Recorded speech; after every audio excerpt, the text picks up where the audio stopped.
GM. No countdown today. We're just hopping right in. And we're waiting for 3 in a dog bowl. So if you want to get on in. Now is the time. I'm just trying to send out the bat signal.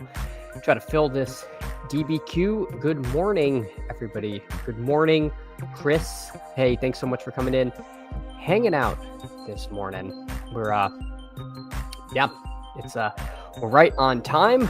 We're already to Wednesday of the week, so I hope all of your waiver wire, for those of you who have Tuesday waivers, I hope they all went through and you got who you wanted. Personally, I prefer the Wednesday waiver to the Tuesday waiver. I kind of like Tuesday as a reset day, kind of process everything. Don't have to jump right on in. And you start getting a little bit, you don't get a full practice report or anything, but you can get a little bit of injury kind of, I don't want to say buzz, but sometimes you can get a little more word than you can when the Tuesday waivers come out. So I'm kind of a Wednesday waiver truther. I think most of my home leagues are still Tuesday, but it might be one of those changes I kind of push for, and I think people will be on board with. I think FFPC does theirs on Wednesday, so some of the higher dollar stuff have done that. But anyway, good morning to everybody. James, GM, Chad, and Crass again on the DB ticket. Hey, James, thanks so much. Really appreciate the support. Really pumped to be going. Cannot believe it. I was looking. It's the week 14 slate. It's going to be on the week 14 slate, and I'm sure I'll say this again between now and then. But I'm actually really happy it's the week 14 slate because there's no Cam Scatabo on week 14. So I will not be tempted to just take him. I won't feel like if I do take him and he's not good, then I was stupid for taking him. If I pass on him and he would have shipped it, I would not be able to live with myself. So anyway, I'm kind of glad that's off the table. I can just look at it from an objective lens, not have my favorite guy on it. Also means there's no CMC on the slate. So anyway, just started very preliminary, just thinking, just looking at what teams are on bye, because I know there's some that I know in the BBM streets. I have a lot of Scatabo. I have a lot of CMC, especially towards the end. For those of you who were with the channel then, the last week of BBMs and all the side contests, I just said CMC is my 101. So I ended up getting over the field on CMC by virtue of that. Most of the contest, I was just kind of at market in the first round with a few tweaks here and there. So I ended up a little bit heavier on CMC. And so, week 14, I'm going to expect my advance rate to drop. Whatever it is at the end of week 13, I feel like there's almost no way that holds up. It's probably going to dip a little bit. So anyway, this is not a week 14 program. We are here in week 6. We are waiting for 1 in the dog bowl. Let me see. Send out a couple more messages. Try to get that filled. Give me 1 second there. Okay. All right.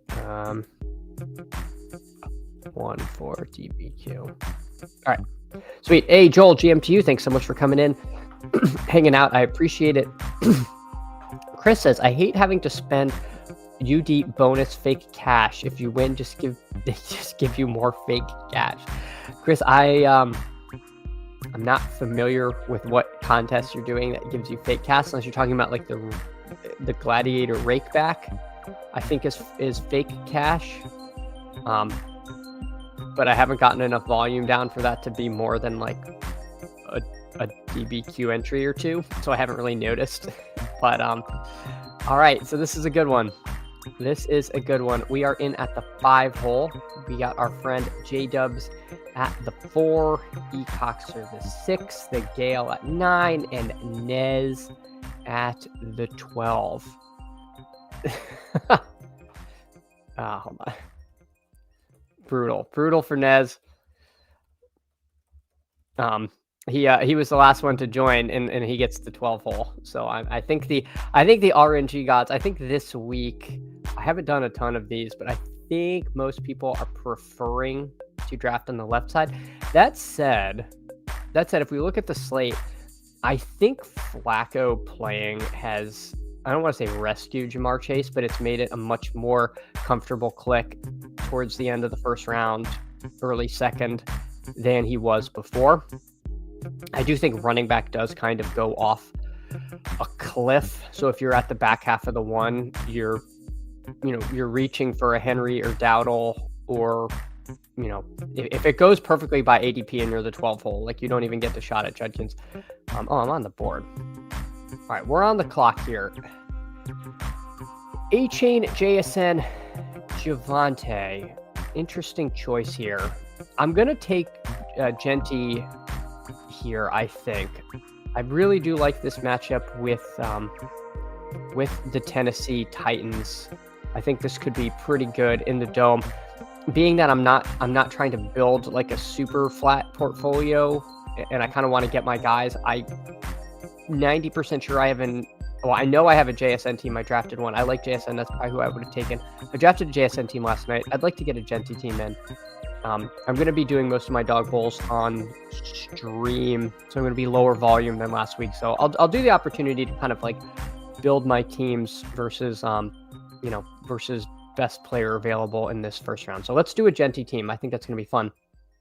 Greg says, Jude's GM all around. Hey, GM to you, Greg. Thanks so much for coming in. I've got this really tacky Dolphins sweatshirt on today for you. It was on clearance on NFLshop.com. I thought it was so bad that it was kind of funny. So it was worth the pill. It's actually very comfortable and I like it, but it's like this really corny. It says Go Fins on it in this like kind of faux vaporwave, sun through the blinds kind of aesthetic thing. It's terrible, but anyway, it's very comfortable and I'm wearing it. Chris, it's for Pick'em's candles, and you don't have that option. No, I don't. I've said this many times on this channel that I'm glad I'm not in a Pick'em state, because I would lose money doing Pick'ems. All right. And the gal says, if you boost a Pick'em, part of the winnings is bonus funds. Did not know that. Did not know that. Jake says, GM. Hey, GM to you. Jake, thanks so much for coming in, hanging out. Craig, yeah, the same shirt was in my cart for a week, scooping the clearance Dipperino. I mean, this is a transparent channel, Greg. I will, I'm very forthcoming about such things, and I am not above shopping in the Dolphins clearance section. Yeah, it was like $20. I was like, $20 for the sweatshirt. All right, we'll give it a whirl. We will give it a whirl. So at the beginning, Mr. Dubs, he took Jacobs. To me, there's a little bit of a tier break after 4. I think the drop from Jacobs down to A-Chain, Genty, or one of the elite receivers, I think is fairly notable. So I think 5 is kind of a crummy pick. I'd almost rather be over on the right. Let's see, the Gale, he took Javonte. I like Javonte quite a bit. So Nez, he builds the game stack. He goes McMillan Pickens. So he builds. Now, I think, last week we saw Pickens, Garrett Wilson was a common pairing at the 12. I wonder if this week the 12 hole is going to be doing a lot of Carolina and Dallas stuff. I think, assuming Chuba's out, we're probably going to see Dowdle out here as well. So you'll probably see, I don't know if Dowdle is too much. You probably see some Javonte Dowdle teams there. Although, running back is it tells a little bit of a weird story. The Gale's not afraid of that. I know old school DFS rule of thumb was not to take 2 running backs. I think that's more of a GPP mindset. I think if you're trying to win a dog bowl, which is you don't have to nut out, I think that's perfectly fine. Again, so we see the Gale do that. He builds, and sometimes it's just about game environment. So we have Javonte and Dowdle here. We have Nez doing McMillan Pickens, both kind of similar concepts, but playing one through the running back, one through the receiver. And now we are coming up. Sorry, my audio on my end got really weird. All right. So Rashad White goes, which is a little unfortunate because I think that's who I would have taken there. Man, this is such a tough range. This is like not my favorite place to be clicking buttons in. I'm going to be honest. I'll take Waddle because he was just such a target hog. He kind of got there through the long touchdown, but I think he is going to command so many targets that this, it's a little bit pro forma of a click. I also, I passed on A-Chain, so maybe this is a little bit of leverage on taking A-Chain. Could you do A-Chain Waddle? Sure, it's a dog bowl. You can overstack teams. I think that's fine. I just don't know if the Dolphins are a team I really want to be overstacking. So we'll go Genty Waddle here. We'll see what the room hands to us. Greg says, I got my eyes on a sleeveless sweat. Sleeveless. I think I do, Greg. But I do love the perusing the clearance section, because it's like, and real merch is so expensive. Like it's like $40-$45 for like a t-shirt. I'm like, no, like I'm just not gonna do that. So anytime you can buy the Dipperino on your team stuff, I encourage you to do that. This Lovecraft stack, I've seen this more than once. I think this is going to be a little bit of a common pairing here that we see Buster's boys doing. J-Dubs, of course, he took Ferguson. I like Fergie a lot. We just saw Darren Waller score 2 touchdowns against Carolina. Ferguson has been a big target monster. I considered taking a tight end there. I thought there was a chance I'd get one of those guys coming around, but tight end is a very comfortable click in that range. Now the question is, do we take this Etienne? He had a nice enough game. Seattle's run defense is fairly tough. I'll take a QJ share. No, I don't like QJ. All right, we'll take a QJ share. I've been taking Lad more in this spot than QJ. I don't know why. I feel like my truth this week is I like Lad to do better. And maybe again, if I'm doing low volume, I should live my truth. But then again, I'm not always right. And QJ is kind of the big play merchant. And so, if anyone can get behind the Dolphins defense, I'm sure QJ is going to get a crack or two at just like, QJ has gotten there more than once on defenders just like falling down, like bumbling in ineptitudes, and nobody's more apt to do that than the Dolphins secondary. So we'll take QJ there, but I do like to be mixing up different Charger players, because I've got to think at least one of them is coming home this week. Jake asking, is it finally a Tet week? He fell to me in the last round of a BR, and I felt like I had to take him. Yeah, I think the Tet eruption week is coming. I think he's ran kind of cold in touchdowns. Dallas' secondary is second only to the Dolphins in crappiness. So again, it stinks being attached to Bryce Young. I was pretty optimistic on Bryce Young coming into the year. I thought he turned a corner, and he did turn a corner. It just appeared to be into into the corner of regression or something. Like, it was not good. He has struggled mightily. Maybe just that comeback win against Miami is enough to kind of, yesterday, I can't remember who's saying it, if it was Davis quoting someone, but they were talking about how quarterback can be kind of a confidence position. And that is a kind of thing that can really just like boost the confidence of a young player. And I think I don't mind Bryce Young in BRs or dog bowls.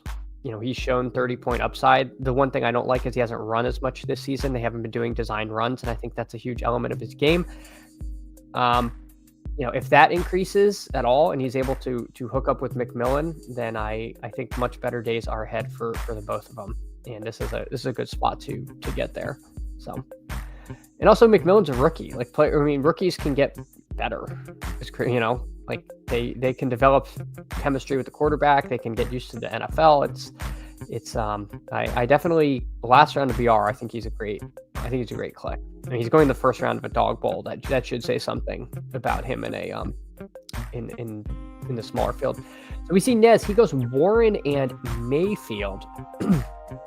So taking the unstacked Baker, I wonder if his plan, I don't think Nez is a big Otten guy. I wonder if he's thinking of going 3 receivers, because you can get Godwin here at 60. So I wonder if he's planning to take a cheeky late Godwin share. Tubins, he plays a Q-tag game, taking Lamar Jackson. He's gone in the last round of some of these.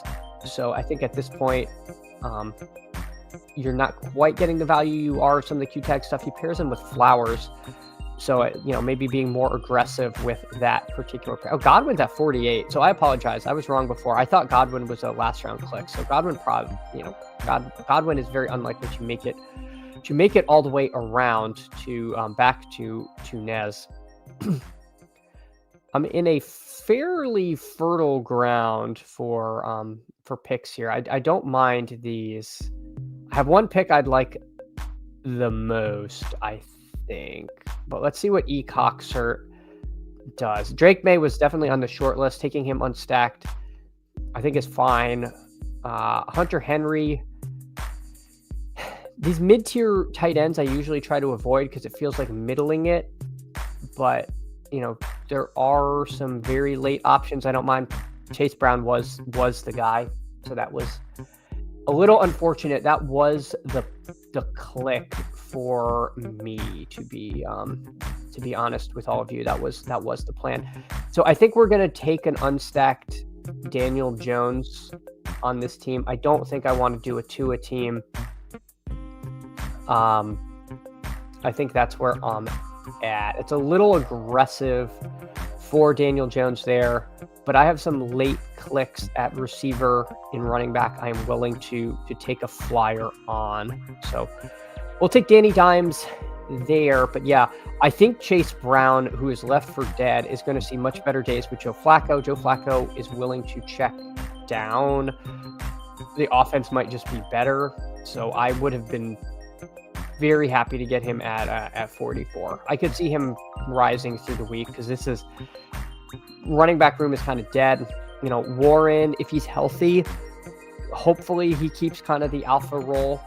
I'm a little scared that Gainwell looked so good that it's going to revert to like a week one, like when it was closer to 50-50. I don't have the snap counts in front of me, but my recollection was it was a pretty hefty dose of Gainwell.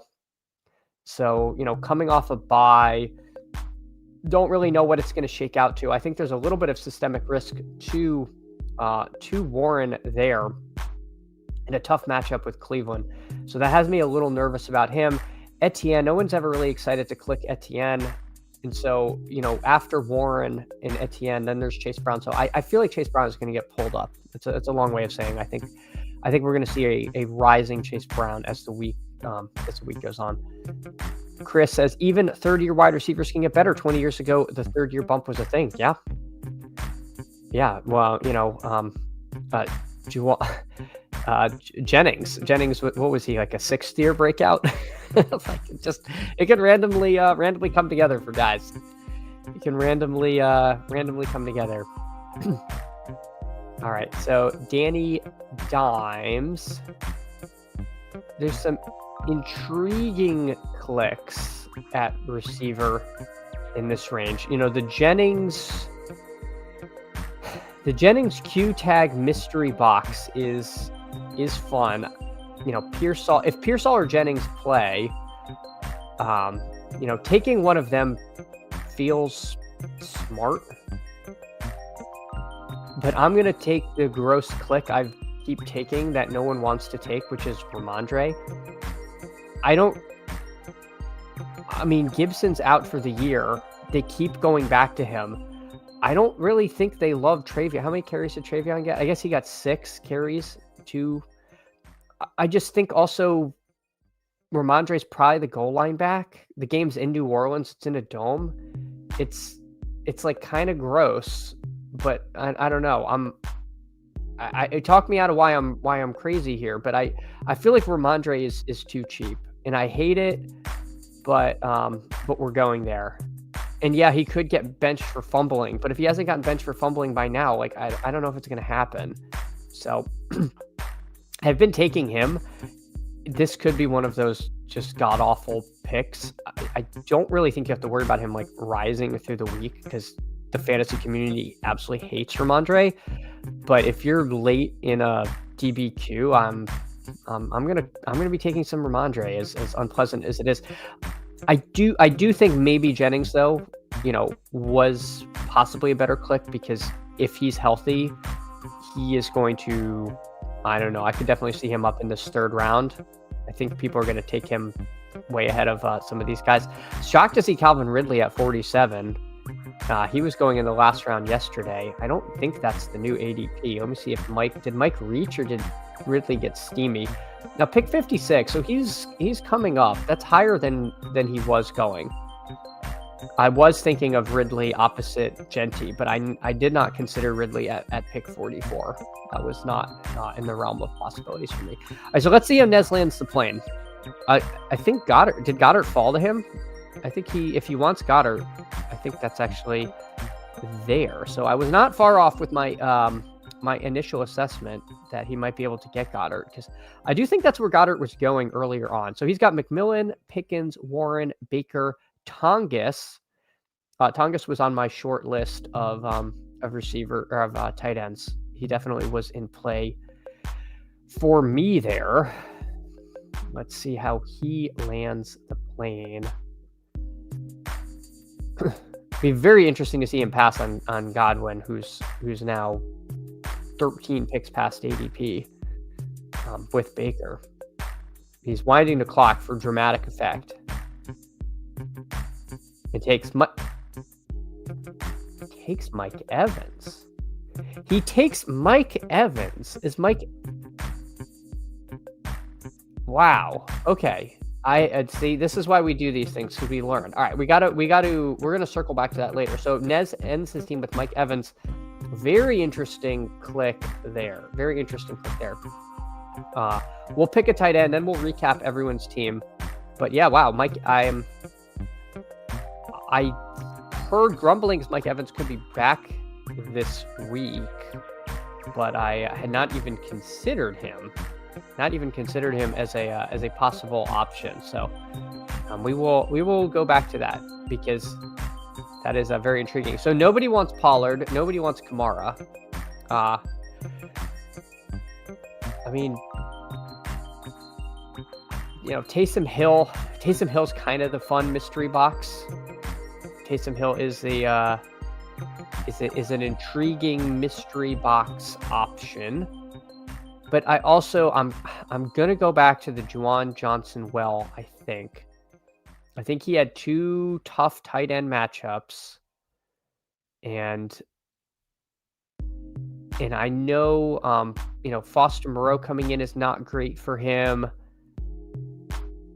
But I think I'm gonna just be the fish and buy the dip. This has nothing to do with having Ramondre. I don't really care about that game stack. Whereas like the Waddle QJ, I am looking for more of a shootout environment when I have those two.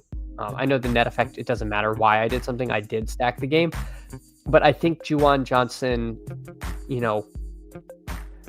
had a couple of tough matchups, and we've abandoned him, and so I'm willing to take him. I'm willing to take him this week back at home against the Pats. So, all right. So this team is unstacked Daniel Jones, Ashton Genty, Ramondre, Jalen Waddle, Quentin Johnston, and Juwan Johnson. Let's check what some other folks did. We had J-Dubs. He goes Jacobs, Fergie, Dak. So he gets the Fergie Dak stack. Olave, Pearsall. If Pearsall plays, smash pick, and Tony Pollard. Tony Pollard obviously has dipped because Spears is coming back. It's going to be more of a timeshare, but Pollard probably still is going to project fairly well. I think when they're both healthy, Pollard is going to have any goal line opportunities for the Titans. So I don't mind the Pollard pick in round 6. The Gale, he goes Javonte Dowdle, so playing that game environment, and then goes MHJ, Pittman, Njoku, and Kyler. So he gets Kyler in the last round to pair with MHJ. Love that. And then Nez famously going McMillan, Pickens, Warren, Baker, Tongus, and Evans. So very, very interesting teams here. Chris says, is Kittle possibly back this week? I think it's possible, but unlikely. My last looking into that, they said that it was unlikely for him to return, but they weren't ruling it out. That was as of last week. I haven't heard anything new this week. So, if he comes back, Tongus is going to be tough. Steven, WCGM, everyone. Hey, thanks so much for coming in, hanging out. James says he picked a swap. If Evans doesn't play, he did get a swap. So I don't know if that's just the like staying on the clock thesis there. Only one receiver went after him, which funny enough was Godwin there. The only issue with the 6th round swap is all the other swaps get priority. So if Jennings and Pearsall don't play, that's 2 swaps that go before his swap. But if you have like a deep scroll, it doesn't matter. Let's look at who's left, like what's on the board. Golden Cup. I mean, I think Higgins is now clickable with Flacco. I think that's fine. Hunter, Kendrick Bourne, if both of them are out, that's a super high priority swap. So yeah, he's not going to eat a 0. You're not going to take a 0 if you have the third receiver option. And also remember, he can take a running back here too, depending on how he ranks it. So, I mean, you could end up with Kamara. If for some reason Bucky's playing, you could get that. So there's some decent enough options here. Cool draft. Appreciate everyone. Appreciate you, Mr. Worth, for drafting in that one with me. Chris said, but the swap to 49ers backup is so simple. A caveman can do it. Well, the problem is Tongas gets drafted. So if you take Kittle, you're not guaranteed to get the backup.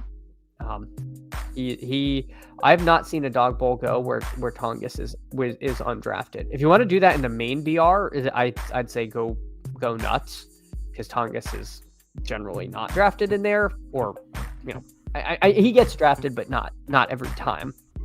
So you can keep an eye on your room and probably can get away with that. All right, that was fun. Let me do 2 things. First, ask you guys if you can like and sub. If you can like and sub, that would be fantastic. Appreciate doing this. Appreciate hanging out with all of you today. And the second thing I'm going to do is the timestamps. DBQ. All right. We're going to hop into a main BR now. BR1. All right. Sweet. All right. We're going to hop into a main BR, and off we go. And it's snap filled. All right. Well, I hope if you got in, you jumped the gun and got in before me. Otherwise, it's overflow time. All right. We're at the 5. I don't think I don't think there's anything like super duper crazy I want to do. I think early in the week I am going to kind of take all of these guys. Last week I was very light on Egbuka in the main BR, and that's what cost me. I think I showed you all the team that could have been really successful. Here, I'll pull it up because it is kind of funny. Let me see. Results. So I had a dreadful week. My number 1 team in BR was this one, which was nutted out, which was Baker, Taylor, Javonte, JSN, Egbuka, and then I drafted Bowers, and it swapped to Ertz, and Ertz got 0. And I got 134 points. And so first place was 157. So how much did Ferguson get? Yeah, Ferguson got 20.4. So, I mean, obviously it didn't, but if somehow Ferguson gets on this team, that's 154, and that's like 4th place in it. So it was like, we had everything. And there were a lot of tight ends that scored 14, 16 points that would have put me in the, top 20, top 10 range. So that was unfortunate because we were very close to a very good week, but the swap gods were not on our side. So we'll take Josh Jacobs here. We will take Josh Jacobs here. The Bowers to Ertz pipeline was a road directly to poverty. All right, so we get Jacobs on this team. Let's just do Jacobs and Egbuka. I think that's fine. Chris saying, "Wow, I didn't see the Tongas pick handles educated." Yeah, well, I'm telling you, in the DBQs, he's going a lot here. He's tight end. Oh, what is that? Tight end 9. So he's definitely not drafted every time, but he's also not going undrafted. I mean, 35.5 means he's getting taken sometimes. But community just out on Juwan Johnson. It could be an opportunity to go back, or it's going to be an opportunity to watch Taysom Hill score 2 touchdowns and have like a 90-yard passing TD and wonder why we didn't just take Taysom Hill. But I think they're still ramping him up slowly. Played 9 snaps last week. Probably like him a little more on underdog than on DraftKings because he does act sometimes as the goal line back. And if he just rumbles in for a touchdown, even if he's not getting receptions, on a half-point PPR site, touchdowns are so valuable that I think he's pretty good here. And I'm just not sure if I want to start sprinkling him in yet to stuff. Hey, Paul, GM Chad. Hey, Paul, thanks so much for coming in, hanging out. We've got Jacobs and Igbuka. We're trying to figure out who we want to pair him with.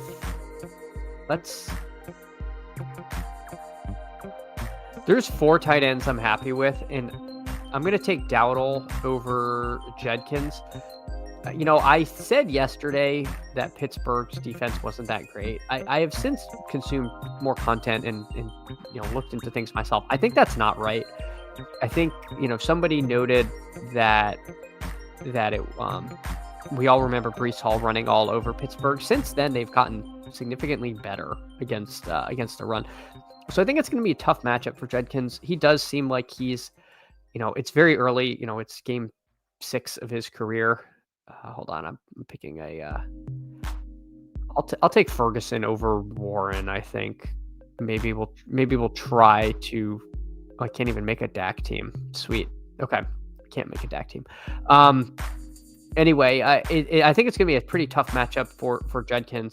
If Hubbard is back, these Dowdle picks are going to be pretty mediocre. I mean, I'm sure Dowdle's not going to go to total 0, but I would rather take one of those other guys who's going to project for way more touches.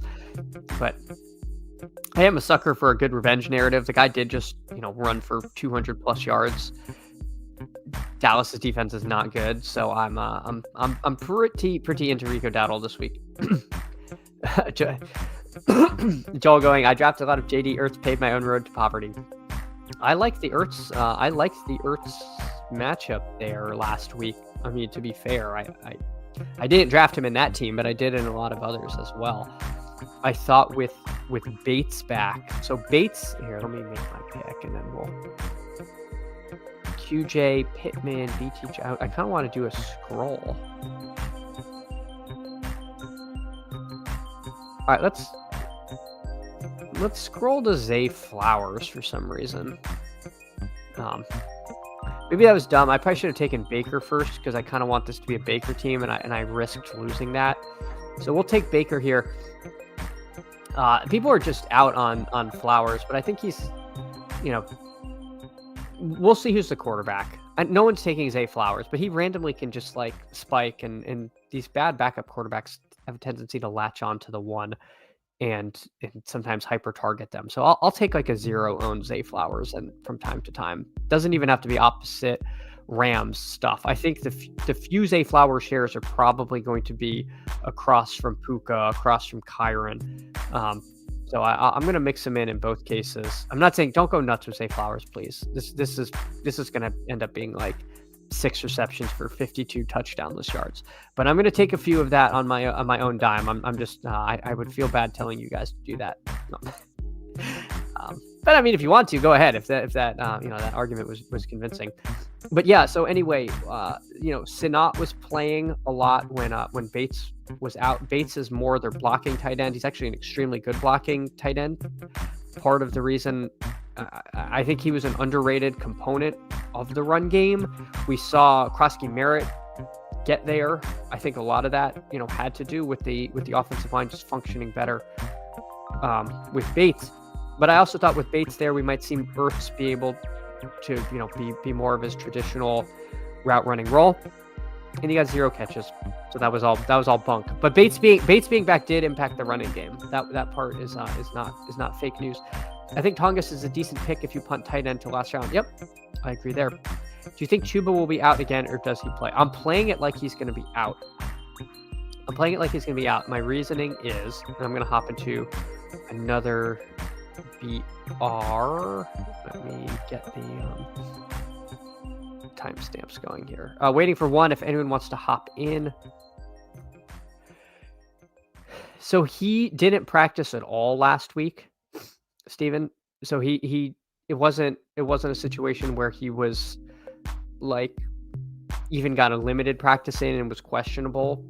He just they said that his the injury he was questionable with the week before had like flared up and gotten worse. That also makes me concerned that it's a recurring injury they're going to be more cautious with. And they just saw how good Dowdle was. They might just be willing to just rest him another week if it's even close.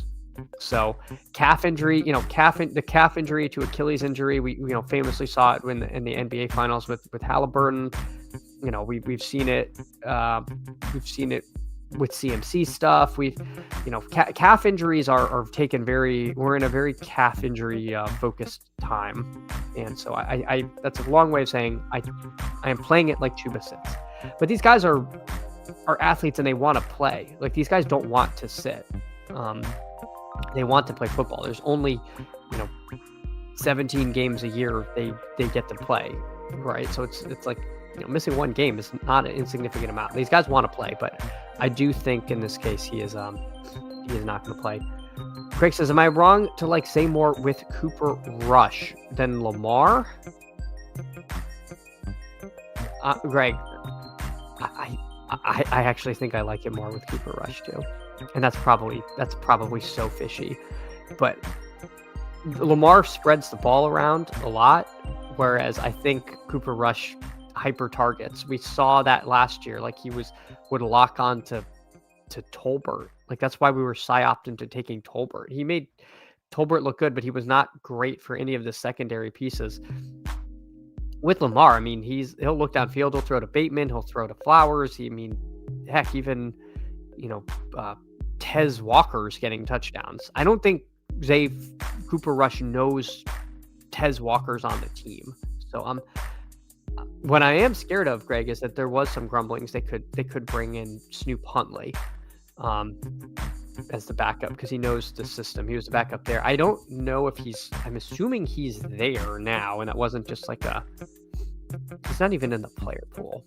All right. Well, hopefully it's Cooper Rush. Steven says, I'm thinking he might be out one more week. Yep, with Chuba. Don't take old and mobile tight ends versus Derwin James. That's teams would rather go in another direction. That is fair. That is fair. All right, so we're coming up. We're gonna have some good wide receiver options. Hold on, I'm getting I feel like in my heart of hearts, I'm just not that into A-Chain. I don't know why. I don't want to fade the guy completely, but he's just not been very good, like, at all.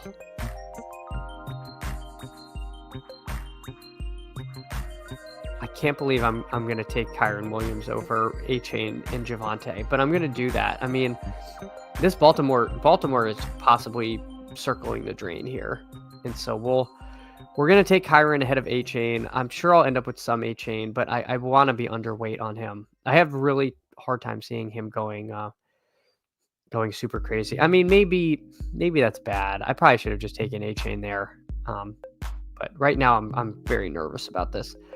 Greg says, exactly, I'm going to keep hitting the Z button if Lamar is out. IDKY, Rush's capable team just looks lost. Yeah, I mean, it is hard to lose your MVP quarterback and then go to a mediocre to bad pocket passer.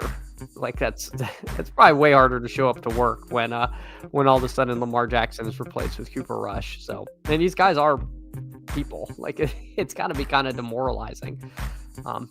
Yeah, I kind of wish I had A-Chain on this team, but I don't. So we're gonna roll with the punches here. We'll take the Tet McMillan shot on this team. I think I've got a decent idea how I want to land the plane. Obviously, if we want to go back to the Zay Flowers thing, opposite Kyron makes a certain amount of sense. Steven asking, any chance you think Lamar plays, he might be worth the Q tag? Yes, he's 100% worth the Q tag gamble.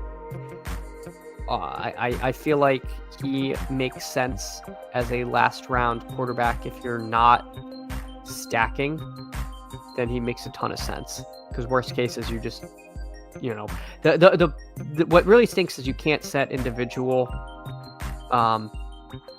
ranks. So hold on, let me make my pick and then I'll finish my point here.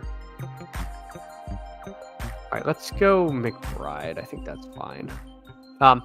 You can't set individual, like this team. I couldn't set like Bryce Young as my main QB backup, and then in another team set, Stafford or Drake May. Like your ranks are your ranks for all your contests, so you can't like tailor your team. You can't take Lamar and then say, oh, I'll get the stacking quarterback if you're doing multiple teams, if that makes sense. So I like the concept a lot. You just have to be okay with, you have to be very thoughtful with your stacks of how you want to rank them, and you have to be very okay with ending up with a lot of one guy and a lot of that player being unstacked, whoever it ends up being.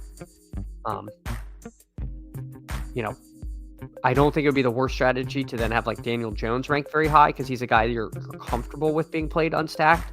But I also feel like, Jordan Love is not a bad guy to have unstacked this week. He spreads the ball around quite a bit. Same with Drake May. He has some rushing upside. So there's a lot of ways to do it. But I think your thesis is accurate there. He was taken number 1 in one draft. Yeah, I mean he was a first round pick, early second round pick on a lot of these slates earlier in things. All right. Let's see. Nobody after me can take a receiver because this person has 2, this person has 3, but the person has 2 has. So I am going to take my quarterback now. And we'll do exactly what we talked about. We're going to take Lamar Jackson here. We'll take Lamar Jackson, and again, we'll see what quarterbacks are left. We have 3 quarterbacks still to come off the board. So let's say they came off in order 1, 2, 3. That would leave Jordan Love. It'll leave Daniel Jones. I don't think Kyler is like a horrific player to put naked. Obviously, he might have gotten concussed on a snap, so I don't know what's going on there. But like I think there's some decent enough options. And then let's take another left for dead, scroll down to Narnia player, I think. Let's do T. Higgins. Everyone's going to be way out on this guy, but I think if, assuming Joe Flacco starts, which I have to think he's going to start, let's take a completely unknown T. Higgins. He was a guy we were taking at the 2-3 turn in BBM, and now, in a 6-person BR, we want absolutely nothing to do with him. So, I think he's a decent, very late scroll. Again, don't go nuts with T. Higgins, but I think there's some ways you can get very different in these contests here. Steven says, yes, I found out that T-Law, Love, May, Jones are left to get. Yep. So in this one, I mean, someone took Tua in here. I'm not making fun of the Tua pick, but I'm saying like that just leaves another good quarterback to go. The one hole, let's see who they take. They take Baker. So, I mean, Matt Stafford, Drake May, Jordan Love, like all these guys. This is, if sub any of them out for Lamar, probably don't love Stafford with Kyron. I mean, I know last week Kyron had 2 receiving touchdowns. That's kind of weird. I don't think I'll have Stafford ranked ahead of May or Love, or see Daniel Jones went. But yeah, I mean, I think the Jackson Q tag is a very sharp move. All right. Excuse me. That was a fun team. Let's do one more, and then we'll try to get into a DBQ, I think. So I'm going to hop into this one, waiting for 5. All right, so this hopefully will be a good friends and family one. If anyone wants to get in, please do. BR3. Sweet. Excuse me. All right. Just catching up with everything, waiting for 3. If anyone wants to hop on in. If you want to use this break as an opportunity to like and sub. I mean, my goodness, what a great use of waiting for this draft to fill would be to like and subscribe. But either way, I really just appreciate y'all coming in, hanging out. Steven, no, thank you, appreciate it. Hope you're having a decent day at work there. All right, we are in the one hole.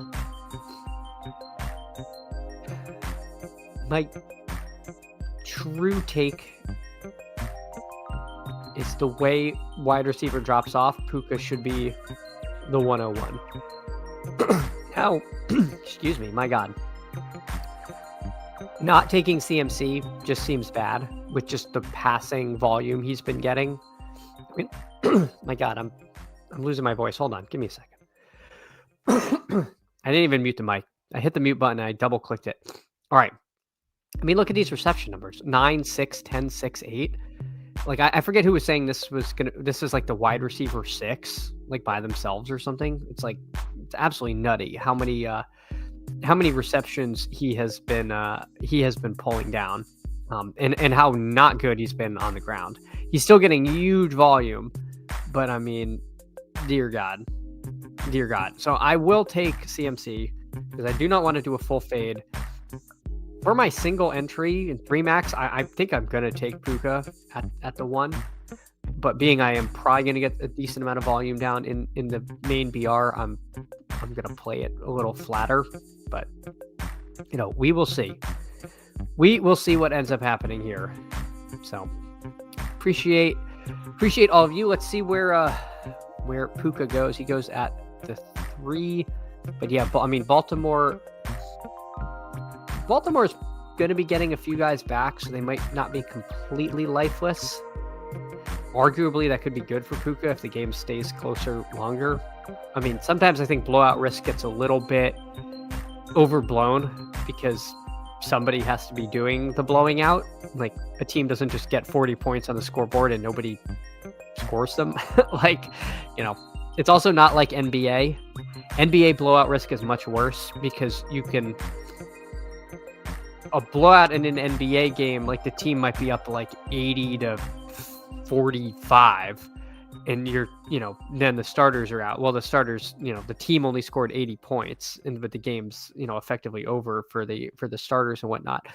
Whereas in the NFL, like if a team scores 40 in 3 quarters or 40 in 4 quarters, it's like, well, it doesn't really matter. Like how much time was left. Like you still can get there in less time, whereas in basketball or an NBA DFS you really can't. So I don't really stress about blowout risk. I think sometimes people have a tendency to overthink some of those things or port over games other games they've played where it is a much more like actual risk than in football.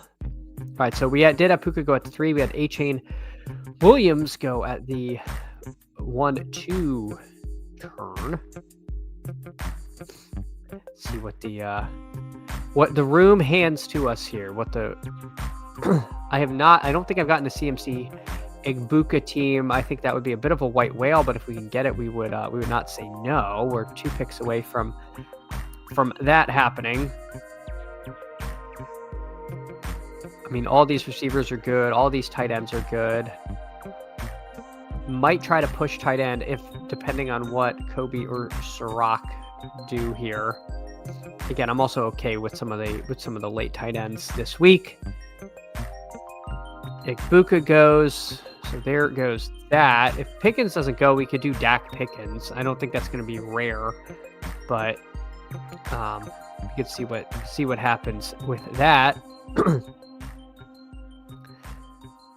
All right, so Sirach gets Pickens. So now we got to decide what we want to do. I'm going to take Jamar Chase because of Flacco. I think Chase is going to rise as the week goes on. This might be slightly harder to get than it was. I'm going to do Chase Dowdle. I think it's going to be a little pick 26. I just did the thing. Yeah, so it's not going to be hard to get Dowdle with CMC because you'll be able to get Dowdle at pick 24 sometimes. but that's fine. Like I don't really care. There is a gulf. Like after Judkins goes, it's Dowdle, and then you're back at Derrick Henry. So, I didn't want to push it this time. Could I have? Sure. But I think the wide receivers at this point are fairly flat. I'm hoping I get one of the 4 elite-ish tight ends to come. That would be kind of nice. So Jake Binninger says Fantasy Grinder just got a CMC Egbuka in my BR. Well, the good thing is Fantasy Grinder is like really nice guy, so I'm glad if it's going to happen to someone. But Fantasy Grinder is on quite the heater this year, so it does not surprise me. It does not surprise me to see Fantasy Grinder get that GM start.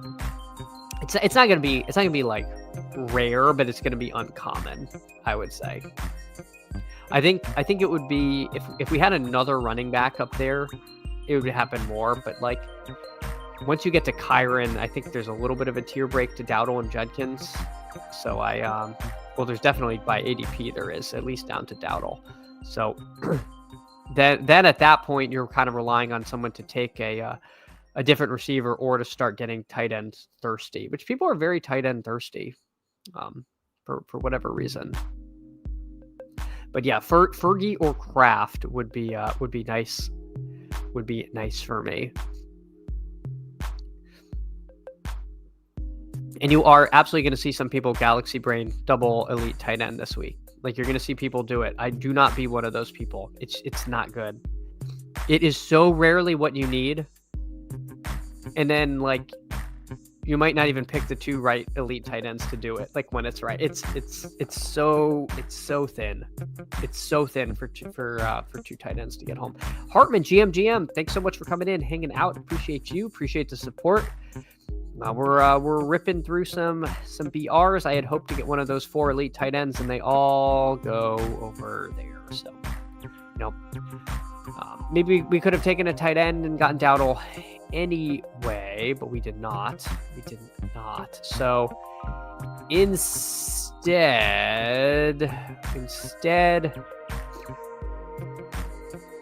we'll do a Ladd Herbert team. Ladd QJ is the more natural pairing, but I think I really just do prefer the Ladd and Herbert to the QJ Herbert.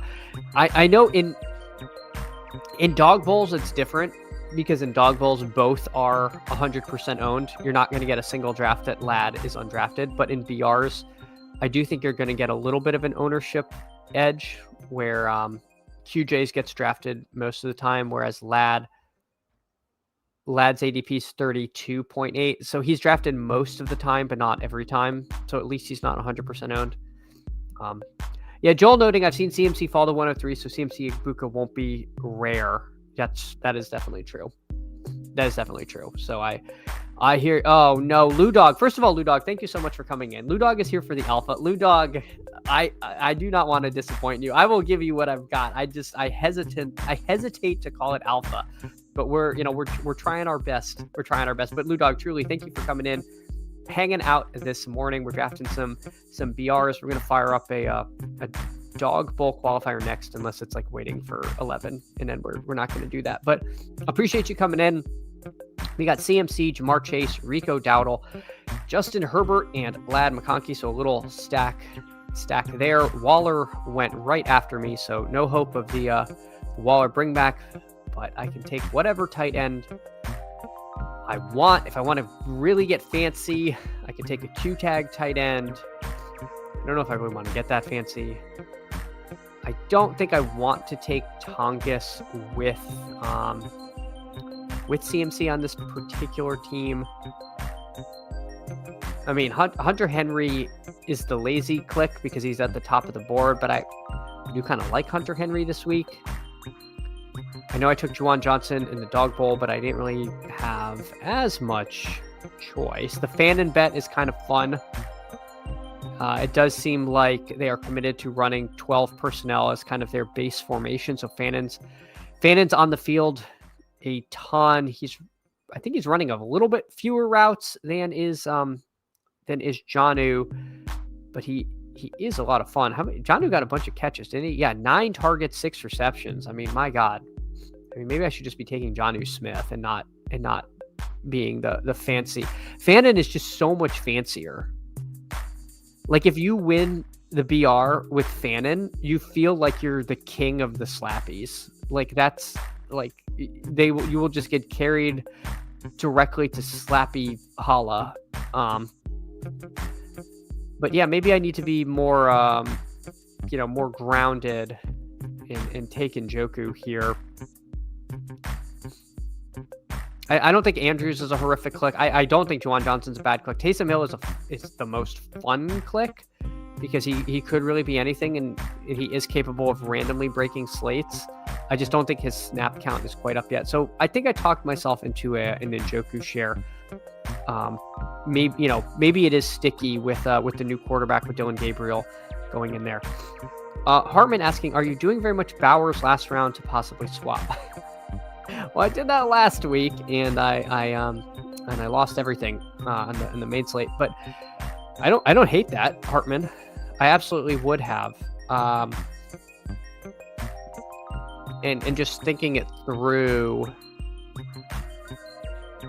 maybe that would have made more sense to do that. And then if I want Njoku shares, I just rank them the highest. I guess for me, I kind of want to be sprinkling my last tight ends versus getting a lot of one guy. And I'm afraid if Bowers doesn't play, I'm going to end up with like a lot of one guy. Bowers also has just been like so meh that maybe the upside really is worth it. I don't know. Like I'm just afraid wonky Bowers isn't that much better than this like 4 of Warren, McBride, Kraft, and Ferguson. Healthy Bowers, yes. I don't want the best ball intelligentsia like getting mad at me, because healthy Bowers is the best tight end of all of them. He's just not healthy, and I don't know if that's who we're getting there. So don't hear what I'm not saying, but I think this current form of Bowers, I don't know if I'm taking them ahead of those 4. And so then maybe at that point, I'd rather be getting my kind of like sprinkly diversification rather than pre-rank Q-tag stuff. But I don't know. I don't think it's a bad move. I need to get more into the Q-tag game. All right, let's see what is waiting for 5. These can be a little sluggish to fill. I'm gonna hop out of this. Let's do another BR. Let's do another BR. And we're waiting for 3. Let me get the timestamp rocking along. Appreciate all of you. All right, 57 to 50. BR4. All right, sweet. AJ Barner over Bowers. AJ Barner is our generation's Rob Gronkowski. They get inside the 10, and it's Barner time. It's Barner time. Hartman, wow, Chad, I didn't know you thought Bowers was a no-down bum. That's a fair take these days. It's well, look, I'll give you here, Lou Dog, if you're still hanging, I'll give you the alpha. If Bowers is trending towards not playing, my favorite late tight end scroll is this fella here, assuming he clears concussion protocol, Michael Mayer. I think Michael Mayer against Tennessee is a very intriguing click, and being that there really is like 4 tight ends we're excited about, and then people are going to randomly sprinkle these late ones, you're going to get like a 2% Michael Mayer. I will be that 2% if that happens. My issue is A, Bowers could still play, and B, he's now missed 2 weeks with this concussion, so it could be, somewhat serious. I'm not saying all concussions are serious. It's a brain injury. Again, don't hear what I'm not saying.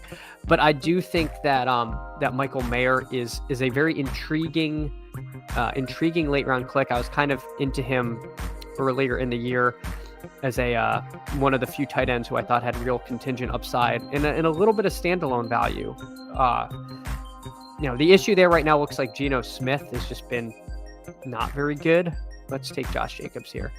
But I think Mayer has the chance to step into a fairly nice role against a not particularly good Titans defense. So, yeah, there you go. I don't know if again, like I said before, may not be alpha, but I will be mixing him in if things are going south for Bowers and Mayer's clears concussion protocol. All right. Let's do Genty Jacobs. Seems good. Genty Jacobs seems like fun. But all right, let's see. Def like Mayer in season-long stuff. Yeah, I mean, if the Bowers injury lingers in your tight end, I think, we all know that the late tight ends often like cycle through the waiver wire. Like, if you're in a 10-team league, you probably don't need Michael Mayer, but if you're in a deeper league or tight end premium or something like that, like I think he's potentially worth a stash if this Bowers knee thing like requires surgery or is going to be a longer term deal. I would keep an eye on that because he's an effective pass catcher. Like he's not a bad player. I think we would be seeing spurts of him having 4 or 5 receptions even with Bowers. But he got concussed, so we didn't get to see that, and Bowers has been hurt, so it's been a weird run out. In Vegas so far. All right, so we got Jacobs, Genty. I think I would like to play this somewhat straight up, and then have a weird give a weirder scroll. Not weird, not taking a weird player, but taking someone who's not taken very often. So. Maybe, Tet McMillan's nice here. Let's snag one of these tight ends first. I think Fergie is my favorite. I know he's got the Q tag. I don't think it's supposed to be anything serious. But we're going to take a Ferguson share. We're trying something here. We're trying to build out a team. I don't think anyone's in this draft, so I'm just going to tell you my plan so that, I'm going to take Herbert first, then I'm going to take Ladd. So it's going to be a Herbert, Ladd, and then we're going to scroll to the depths of Calvin Ridley. Don't need to play Ridley opposite Genty. You can take Ridley on his own, but I'm kind of intrigued by what I saw. 10 targets last week. Maybe what Cam Ward needed was a win just to get the confidence going, kind of like Bryce Young. So I'm going to take Herbert first. I find it very unlikely that both QJ and Ladd go unstacked. It's possible. It does happen. At that point, I'd have to decide, do I want to do Keenan or just take 2 unstacked receivers? We could scrap the whole Ridley thing. So again, we want to stay flexible in these positions, but we're trying something here. We're going to try to intentionally build stuff out here. So I'll pull the board up so people can see the teams that have been constructed. Again, we're seeing these 4 tight ends in this round 3-4 range.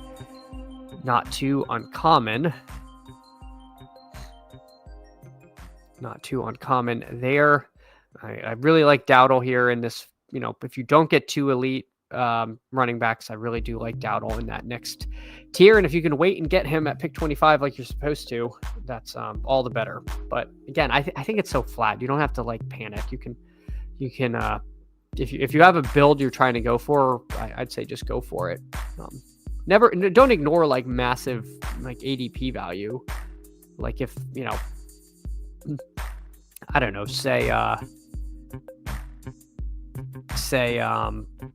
Devontae Adams was still here, I would have taken Devontae Adams over Ladd, as someone who realistically could be here, but they're not, and I don't think Waddle is enough of a fall to feel like I had to jam that to change the plan. Obviously, I could have taken Waddle and built a game stack. I do think that's going to be somewhat common.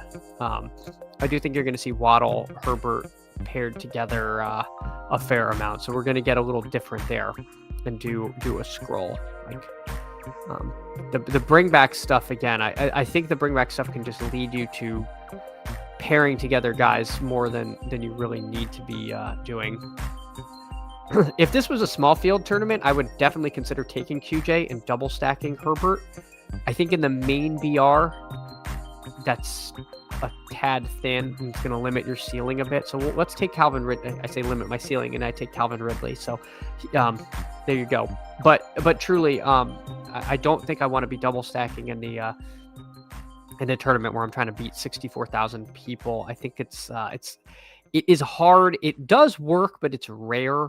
It does not work as often as we remember it working. So I am going to try to avoid those, but not every time. I'm going to sprinkle in some double stacks, but this team ends up being Herbert, Jacobs, Genty, Ladd, Ridley, and Jake Ferguson. So yeah, like the team. I think it makes sense. All right, let's see what's going on with this dog bowl. Let's see. Probably run one. Let's see. Waiting for 5. Waiting for 5. All right. All right. I'm going to sit in that and fire up another one. I'm clearing my notifications on my phone so that hopefully it alerts me hopefully it alerts me if this fills. Waiting for 4. Now I'm nervous about that. All right, maybe, hold on. Is there a prime time something or other? Do we have a prime time slate? Prime time. Let's see. What's the prime time hurry up at? Primetime hurry up. Waiting for 2. I might be getting out over my skis here. All right, we're only waiting for 3 in the DBQ, and I don't really. I don't want to be multi-ing. All right, we are waiting for 3. So if anyone wants to hop in, let me know. Best Ball Alec. Hey, Best Ball Alec. Thanks so much for coming in, hanging out. Appreciate you. Appreciate the support. Good morning. If you or anyone else wants to hop into this Dog Bowl qualifier, hop on in. Let's see. We'll send up the bat signal here. DBQ waiting for 3. Oh, now we're waiting for 2.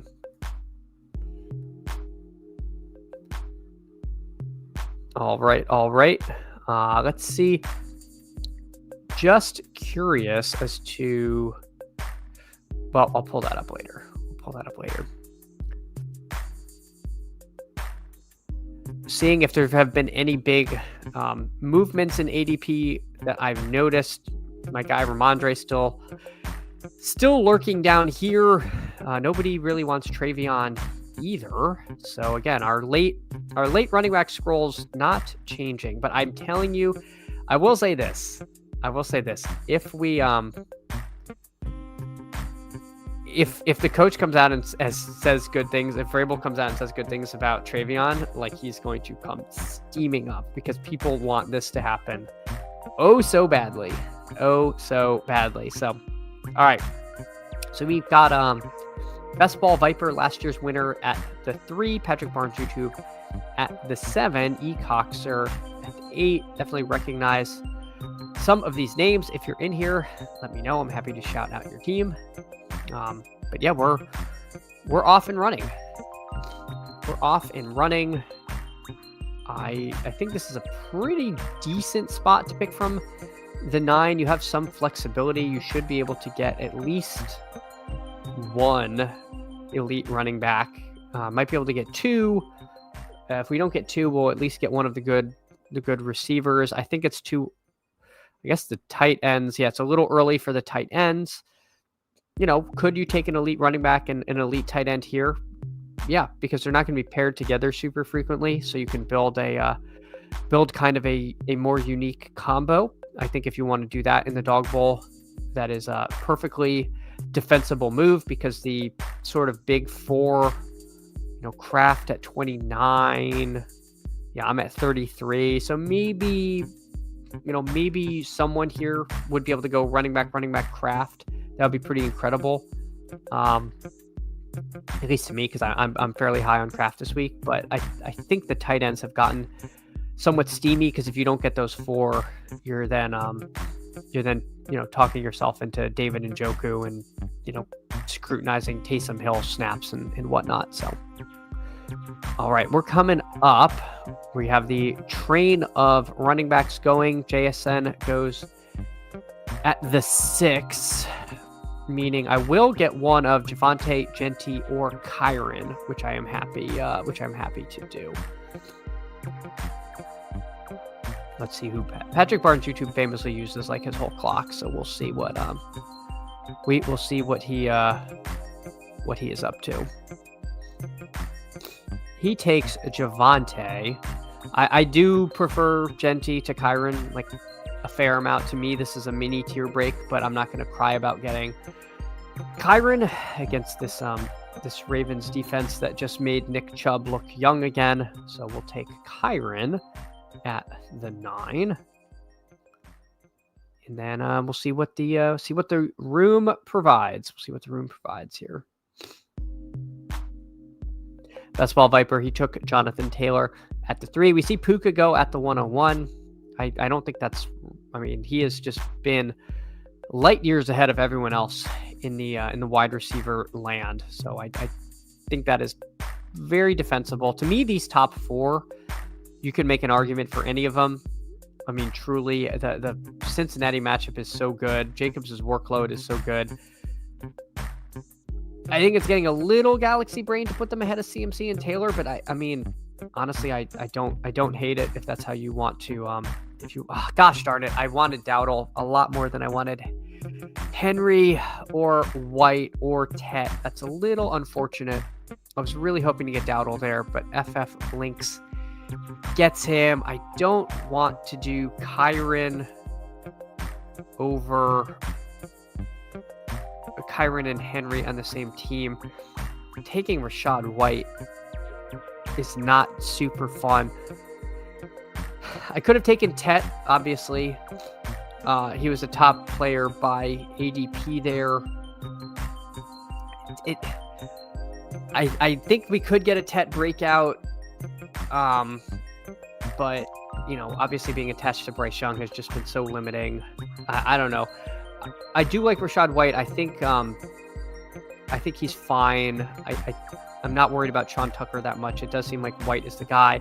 I don't think Bucky's coming back this week, but Kyron Dowdle would have been a very I would have been very happy with that start. Instead, we get Kyron White. But hey, you never know. You never know what it's going to take to win these contests there. All right, so Tet goes immediately after. Yeah, so Genty Tet, that's pretty nice.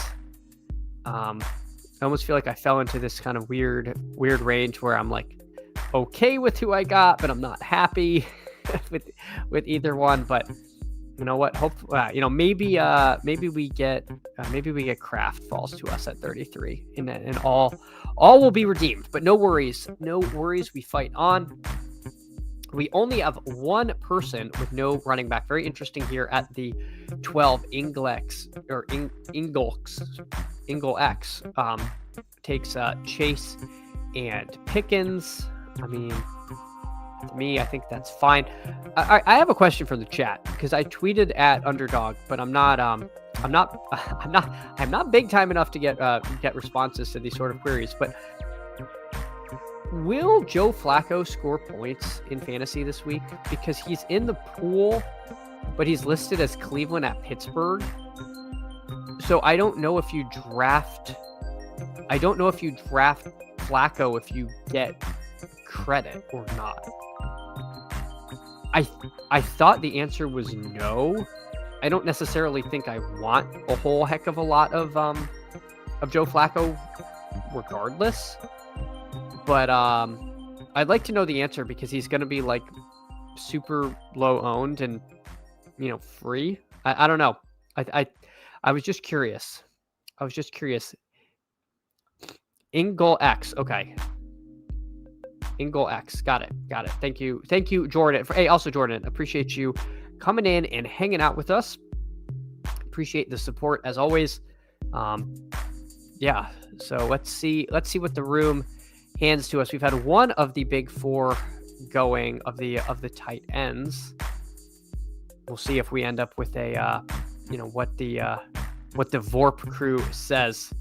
I'm not sure. Okay, good. Well, I'm not sure either, but I don't think I was stumbling over it there.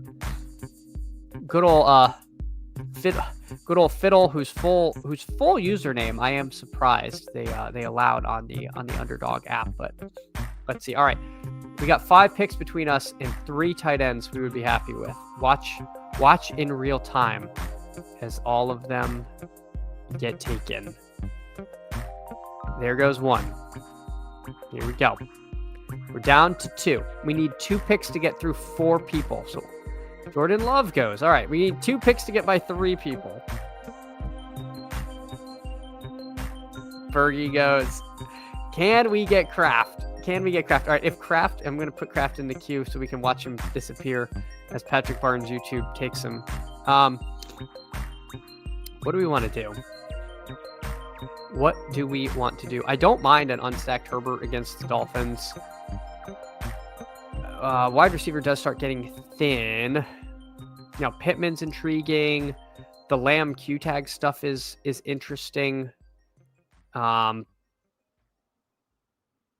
If he plays, he's such a smash. But if he doesn't, it's gonna kind of suck. I don't consider Waller in this tier worth grabbing, although, man, he's been involved there. But again, if we draw the Zach Ertz corollary, that's not going to be great. It's not going to be great stuff.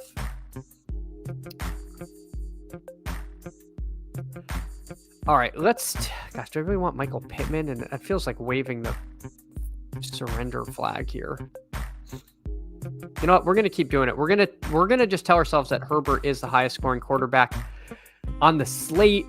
They're down to Haskins, Vidal. They just signed Naheem Hines off the practice squad. The running game might be in shambles. Herbert's got wheels. If we don't get Keenan, I honestly do not care. I'm willing to take Herbert unstacked. So we will just let it ride. We'll let it ride. I will put Keenan in the queue here. I don't have any great feeling for these other receivers in this range. I was going to say maybe I would take Darren Waller as an ADP faller just so I don't end up with none of him. Although I feel like I'm probably fine getting none of Darren Waller. I'm not like super fussed about that. I'm still just perplexed about Lamb's, what to do with CD Lamb, because if he's playing, he's going to be like, gosh, he might be a first round pick. But my understanding was he was trending towards not playing this week. But with an ADP of 33, somebody is taking him. There's been enough drafts to where that would have come down more. But we're kind of middling it with this pick. I just don't know if I want to be the CD Lamb guy or not.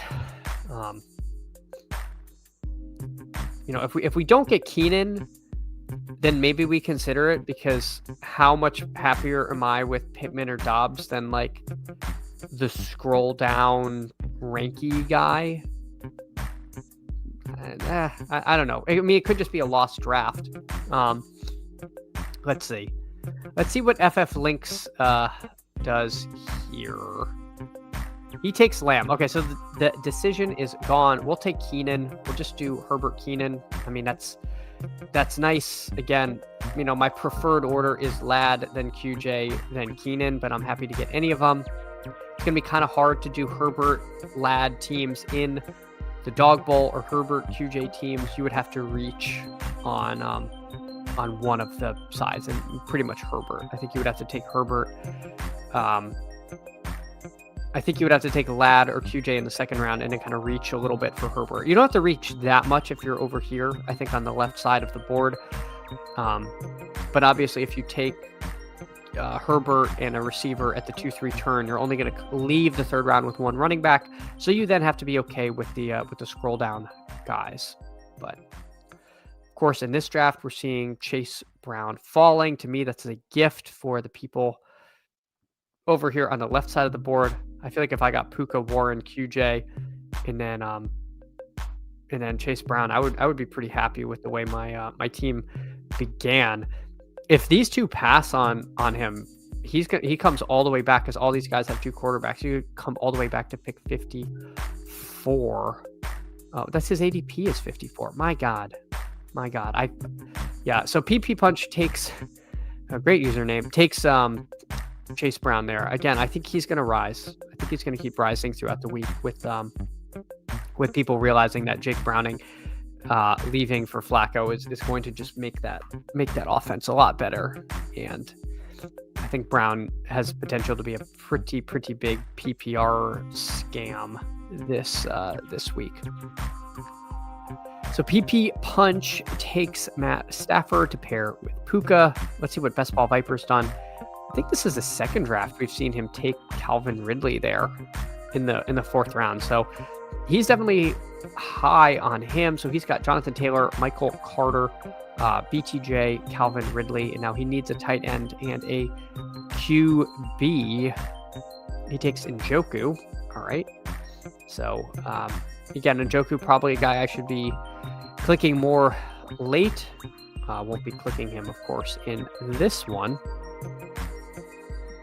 I was hoping to go back to the well with Jacoby Myers. The Jacoby Myers industrial complex, getting home again. But we do not get him. Let's see what Patrick Barnes' YouTube is up to. I almost feel like Tongus, I kind of really prefer, 11 targets last week, 5 targets the week before. I'm intrigued. I think Tongus would be who I take. Again, we're back again where we could take one of the Niners Q-tag guys. We take Chris Olave. Chris Olave last week, 11 targets, 59 yards. I mean, that's like Wan'Dale Robinson kind of numbers. I don't know if I love Olave this week. He's not my favorite click down here. I think I would rather just take my tight end and take a scrolly wide receiver to wrap this up. So we take Tongus there. Again, don't care that he's opposite White. That was not the point of that click. But I think he's pretty solid. I think he's been pretty solid this year. So I'm willing to take the bite at that apple. Ingle X can take one more receiver. Buster Boys can take one. So can FF Link. So as many as 3 receivers will go, and as few as 0, because they don't have to take one. So let's see if they're going to find a scrolling Buster Boys. Will he take a scrolly running back or a scrolly receiver as he lands his plane? Hulk Smash Potatoes, one of the great usernames on YouTube. Appreciate your support. Thanks for coming in, hanging out. Hope you're having a good day. Congrats on your Dog Bowl suite. Hey, thanks, Hulk Smash Potatoes. I truly appreciate that. Means a lot. You really could not have done it without talking to all of you each day, bouncing ideas. It's been so cool. Man, I mean, we could take Jennings. We could take our Gross T. Higgins click. We could take Kendrick Bourne. I mean, what if we do the reverse Q tag? Let's just be disgusting animals. We're going to take Tongus and Kendrick Bourne, and we'll play this Tampa Bay game to shoot out without the quarterback. Because the inverse, right? You have the Q tag and you have the inverse Q tag. So the reason I won my Dog Bowl seat last week because I took Rico Dowdle at pick 72. I was the one hole. He was the last pick. Other people who got to the Dog Bowl, they either took Dowdle at ADP in the 2-3 turn area, or in round 2 or 3, or they took Chuba and late swapped. So I'm saying this to say you can build a quote unquote super team by taking the opposite of the Q tag guys. Like, you can take the Q tag guys who rise up. That's one way. Or you can take the guy who benefits when the Q tag guy sits. These ADPs, Bourne at 64, Pearsall at 66, and Jennings has not gotten drafted yet. One of those three is a third, fourth round click by the end of the week. We just don't know who.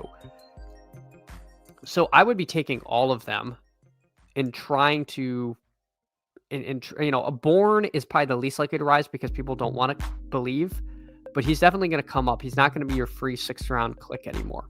So, when you're playing the Q tag game, there's two sides of the coin. There's taking the guys with the Q tag and taking the guys who benefit when they sit. And right now the market is playing as if like everyone's sitting, and that's wrong, right? The market is just showing you uncertainty. So that's my, again, Lou Dawg, you wanted the alpha.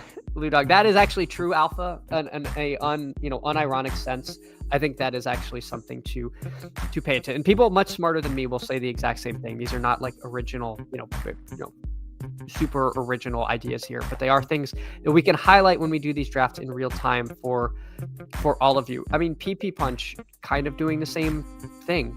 Like, maybe he's just taking him to stay on the clock, but if Hubbard is playing, you won't be able to get Hubbard at pick 72, right? So he's doing the thing where he's taking the guy with the Q tag who might rock it up. I'm doing the thing, I'm taking the guy who we know is playing, but could be third banana behind Pearsall and Jennings and be worthless. This is the riskier way to play it because Bourne does not have a Q tag.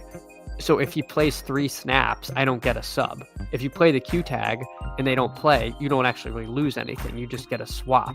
If you do it the way I did it, it's much riskier. So just be aware that this is not a risk-free way to play the game, but it is a way that you can end up with some high upside. So our team ends up being Kyron, Rashad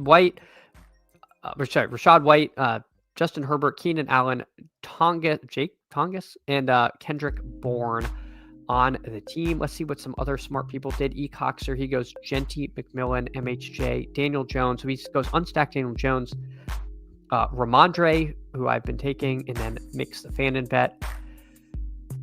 Best Ball Viper, he goes Jonathan Taylor, Michael Carter, BTJ, Calvin Ridley, David Njoku, and then Cam Ward. So he plays the upside. Cam Ward saw the puck go hit the back of the net. Cam Ward, spike week. I mean, I do like Ridley this week. No one's drafting Cam Ward, so don't mind the punt there. Vegas defense can be taken advantage of. So cool to see that. Hartman noting none of the ways we play are risk free at the end of the day. Exactly, 100% agree, Hartman. 100% agree. All right, so let me get the timestamps. Hold on, and then we're gonna hop in one more BR, and then we'll get on out of here. TBQ2, and we are at 127. BR5. All right, this will wrap it up after this draft. If you want to get in, we're waiting for 4. Sweet. So if you all want to get in, hop on in. Really appreciate you all. Appreciate the support, hanging out, talking football. Tomorrow, Thursday night game. So we'll run a few of the primetime stuff. I'll try to look at the primetime slate before we do it, so I'm not completely figuring it out on the fly with you guys, because I believe it's Giants Eagles, and then what's the Sunday night game? Actually, I don't even know. The primetime Palooza does it include the early game? And there's two Monday games, right? It could actually be a really fun one. Yeah, the Bills, Falcons, Bears, Commanders are on Monday night. Bills, Falcons, fun game. Really fun game. And Bears, Commanders kind of cool too. And then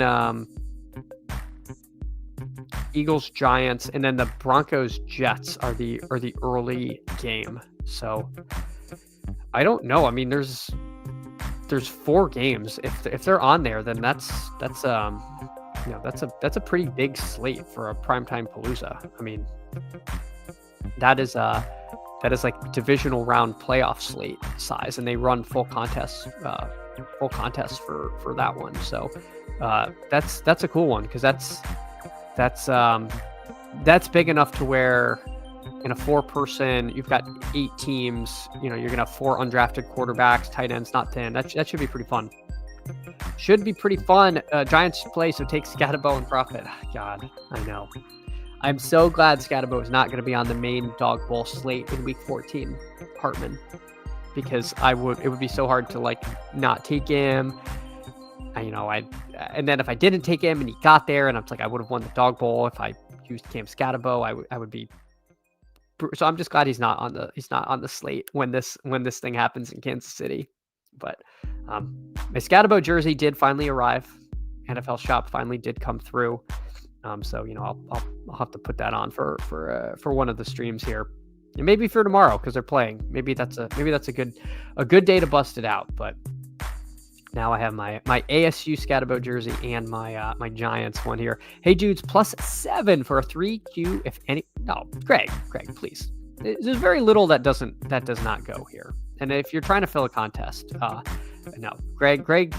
If anyone wants to join Greg for a 3Q, hop on in. And all right, so we're at the 6 hole. We've got J-Dubs at the 3. So looks like we're having a similar morning to the old 1 hole there, Mr. PP Punch. Hope they're having a fine day wherever they are. They were, of course, in our Dawg Bowl at the 1 hole last time. So their RNG machine is working overtime to give them favorable draft positions. All right, so let's end this stream by getting a little wonky. Let's scroll. Let's scroll a little. So we're not gonna do Javonte A-Chain or A-Chain Igbuka or JSI. Now I say this: if CMC is there at the 6, I'm gonna take him. All bets are off. If Puka's still there, I'm gonna take Puka. It even might be hard to pass on Jacobs, but you know what? I would pass on Jacobs to do this one draft with all of you. Peanut Punch here. Appreciate the stream. Hey, Peanut Punch. Thank you so much for coming in and hanging out. That is awesome. I liked the team that you constructed. Didn't even know you were watching, but we were kind of keeping an eye on what you had going over there. But truly appreciate the support, Peanut Punch. Best of luck to you getting CMC over there at the 1 to start us off. Hartman, what do you think of the quarter contest replacing Resurrection? I think there's a lot of people that really liked Resurrection and wished it hadn't. I didn't do too much Resurrection, so I don't really have a super strong opinion. My sense is that people who have done the quarter contest like it. So I don't know. I mean, I wish there was enough liquidity to be doing both of them. So to me, it's a little bit of a shame that we're not getting that, but that's kind of where I'm at with it.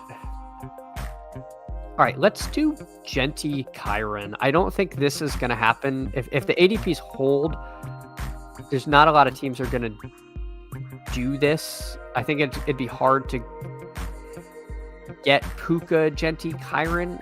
That would absolutely bury whatever I'm able to construct. I think getting both of them is going to be somewhat difficult, but maybe not impossible. So this could just be giga bad.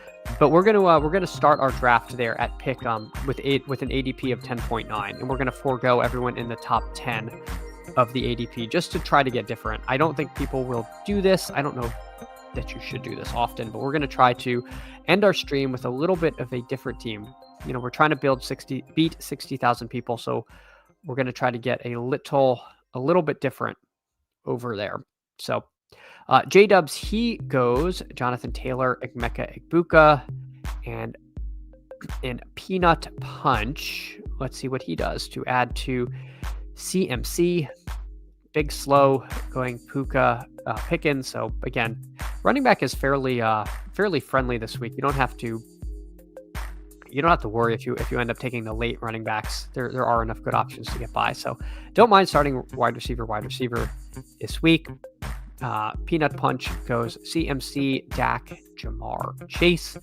I'm going to be taking one of the tight ends here. We'll see what the room gives to us. We'll see what the room hands to us. Hartman, do you like it? Because I can't remember who was. There were some people who were like somewhat vocal about this on X, the Everything app, and I do not remember if you were among them or not. All right. Yeah, wide receivers really funny. That kind of weird week. Kind of a weird week for wide receiver, where it almost feels like the running backs like hold on longer than the wide receivers that get like yeah. But all right, so we got Genty, Kyron, McBride goes. Do we want Warren or Ferguson here? Obviously, Dak already went. So if we took Ferguson, we can't stack him. I feel like that's okay. I don't think that's the end of the world. Maybe we do. Okay, well, there goes that. All right, so why don't we do Kraft Diggs? I think I'm okay with this. Let's do Kraft Diggs. Diggs opens us up to taking Drake May, who we don't have to take unstacked. Kraft opens up to Love.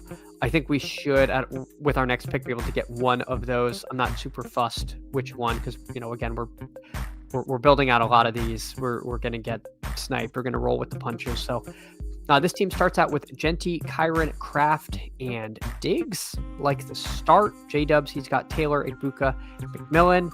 Peanut Punch has got McCaffrey, Dak, and Jamar Chase. I found last time when I did the 2Q on stream, there was an uproar. The people said, Chad, you've got to do one of these. So I did it on stream. It was the only one I did. And it was a Tyreek Hill team. So it died. It died immediately. It died before the second quarter even started. So I am not advancing my one team that was drafted on stream. So that was that. It is really hard to go back to like 40-minute drafts when you've been doing BRs that take about 5 or dog bowls that take like 15. It is tough. It is tough to shift gears to those contests. And it's also really tough to be drafting like for multiple weeks. Like just the headspace of it is very different. So there's probably an edge to those who are willing to grind that. For me, it was just a hair tough to get into. All right, let's queue up Drake May. I'll queue up May and Love because I'm gonna take one of them, hopefully. And then what wide receiver do we want? We got to scroll for a receiver. MHJ is interesting. I mentioned the Zay Flowers. I don't know that I need to go super overboard with them. We could take T. Higgins.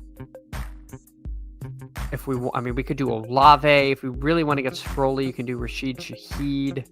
I feel like that's a little bit unnecessary in the 6 persons. Lad is here. You know what? Let's do Drake May Lad because I don't need to scroll. I don't need to scroll because I already started my lineup with Genty and Kyron, which is going to be unique enough that I don't need to to scroll into Narnia and pull somebody through the wardrobe. I think this is good enough to get a little weird. So we got Genty, Kyron, Kraft, Diggs, May, and Lad. I like this team. I think this team came out just fine, even though we didn't take anyone with an ADP ahead of 10. We kind of went directly into that second round. So I think you can do this. I don't think you should do this every time. I think it's kind of fun to get weird from the 6 hole every now and then just to keep things fresh because it can feel a little stale when you're doing dozens of these draft.